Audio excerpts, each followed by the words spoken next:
Hey guys, I wanted to. I just finished watching Jessica Jones, but I'm going like just. But I wanted to before I get to that, I wanted to make sure that I can cover Daredevil, which came first in release. Um, it's a show I've watched since it came out in April 5 times. I've watched Daredevil 5 times to completion.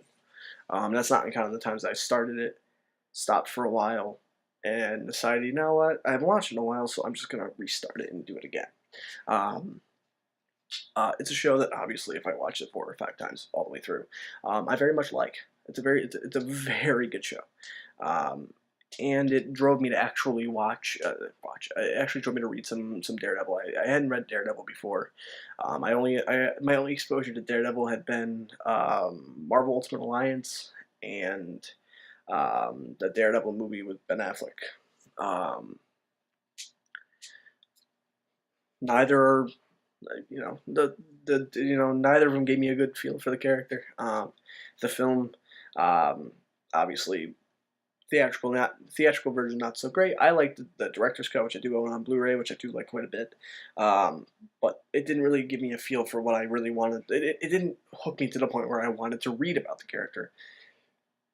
The show did. Um, After watching all 13 episodes in one sitting, um, when it came out in April, I decided that at some point I was going to read Daredevil, and I don't have it with me, but I bought the Frank Miller, Klaus Janson run, the first volume. I'm going to buy the volume 2 soon because I really enjoyed it. Um, yeah, the show, it's a great show. On its own, it's a great show. It's well written. The characters are well written, well realized. The acting is phenomenal. I'm astonished Vincent D'Onofrio did not get a nomination for not Screen Actors Guild. For was the Emmys. He didn't get. I he hasn't gotten enough attention as far as awards are concerned. And honestly, I think Charlie Cox deserves some too. Um, Charlie Cox is fucking great. Now, after having read Daredevil,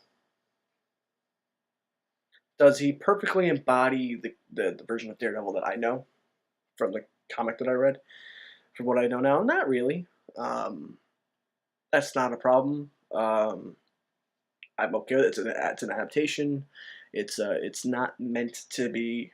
I mean, it's obviously it's not completely unfaithful to the comics or anything. It's just you don't have to be the same exact thing beat for beat, in my opinion. And he for the Matt Murdock and the world that they set up in the Marvel universe and on the show.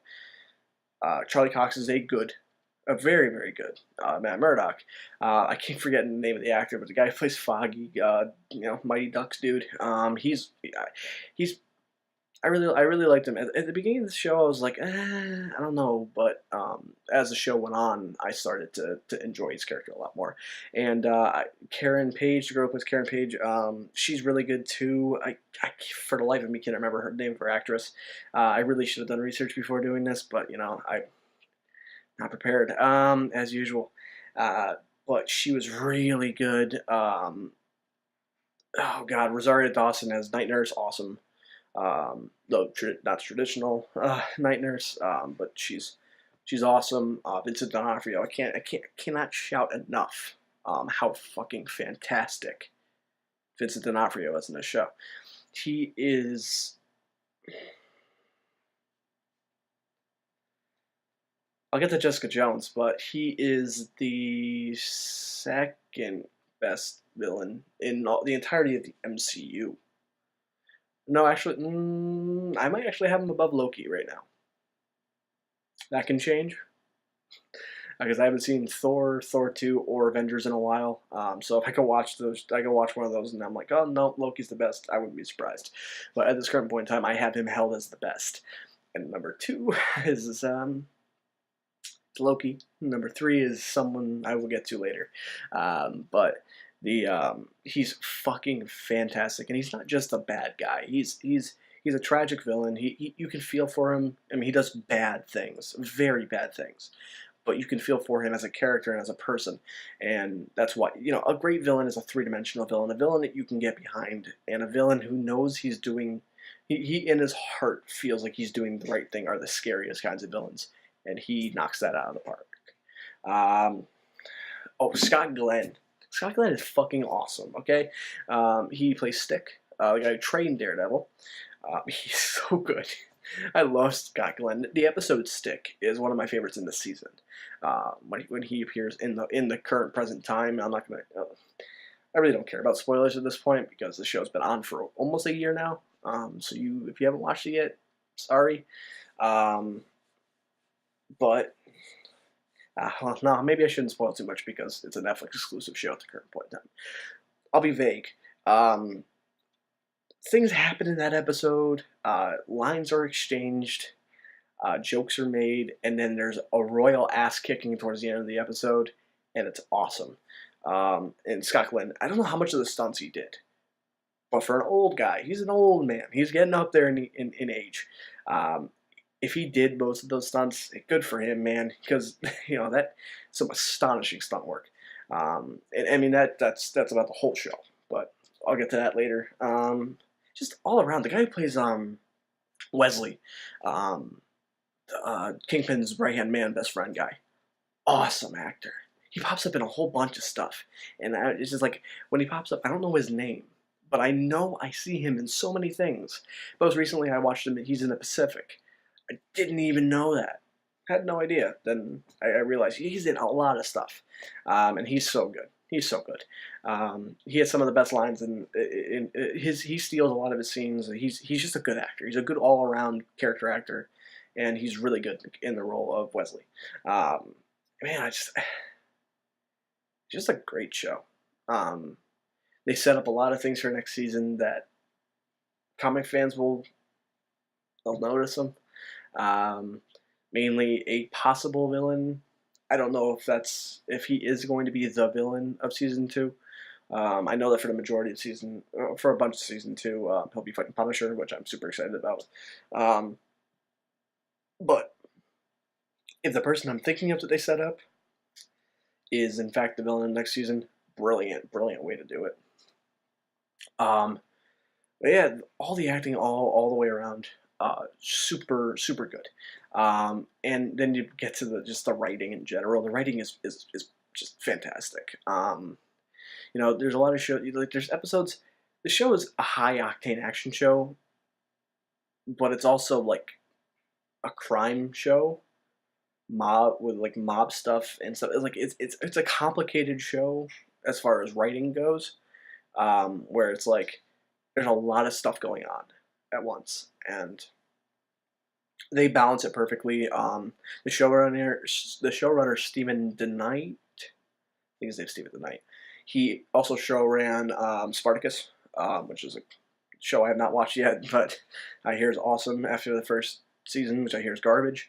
But I hear that I think that's when he took over. My laundry's done. But yeah, so he runs the show efficiently. I mean, the first episode was ran by Drew Goddard, who's a fantastic writer, fantastic director, who did Cabin in the Woods, and he was actually developing Sinister Six for Sony, but that Amazing Spider-Man just ended, so he didn't get to do that. And he was my front runner choice to direct the new Spider-Man movie.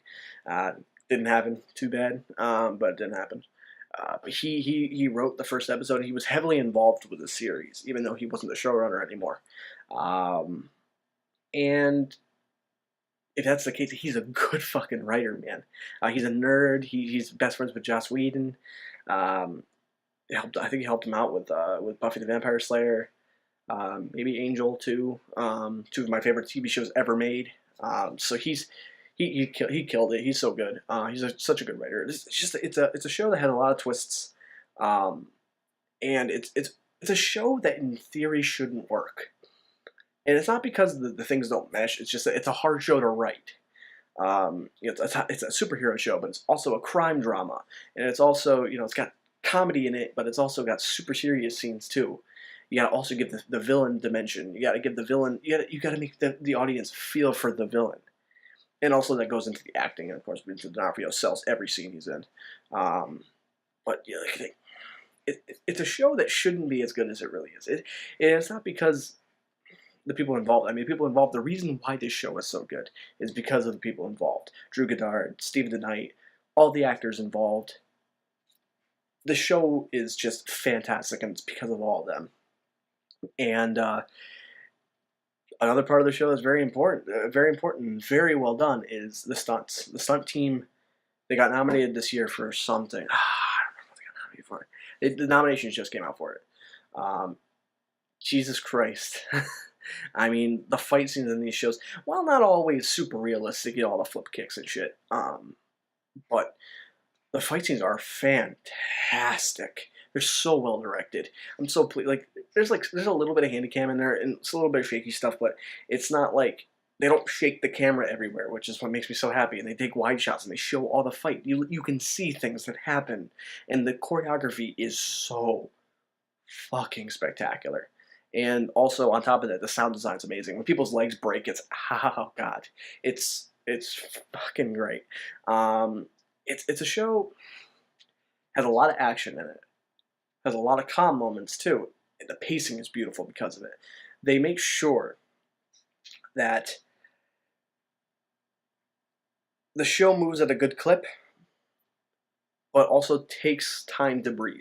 Because some of these action scenes, oh god, they're so intense. And because of that, you need moments of levity and you need moments to breathe and let everything simmer down.